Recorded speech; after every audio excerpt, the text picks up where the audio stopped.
আসসালামু আলাইকুম প্রিয় দর্শক, আমার পিছনে যে ট্রাকটা দুর্ঘটনা ঘটছে শুধু আজকে এই রাস্তা ভাঙার কারণে।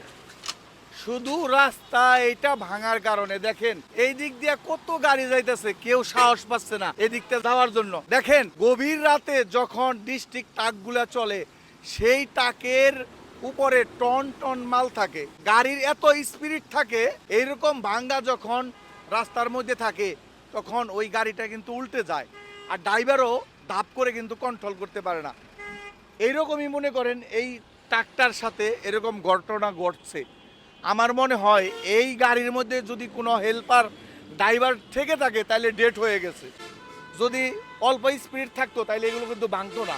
এই যে দুটার প্রাণ দিয়ে জসে গেল, তার পরিবার মা বাবা ঠিক আছে বঞ্চিত হলো, সন্তান তার বাবাকে হারালো, বউ তার স্বামীকে হারালো, বাবা তার পুত্রকে হারালো।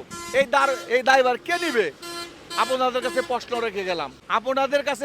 রেখে গেলাম, আমাদের দেশটা কবে ভালো হবে? আমরা চেয়েছিলাম আগে যেভাবে চলছে হয়তো এখন বাংলাদেশটা অনেক সুন্দর হবে, কিন্তু প্রিয় দর্শক, বাংলাদেশ এখনো সেফ না, এখনো সুন্দর না। চারদিকে মাদক আবি যাবি আগের চেয়ে বেশি চলতেছে। এই চান্দরা ওভার ব্রিজে যান, 8 থেকে 10 বছরের বাচ্চা নেশায় জর্জরিত হয়ে গেছে। এই যে নেশাগুলো, এগুলো কোথা থেকে আসে?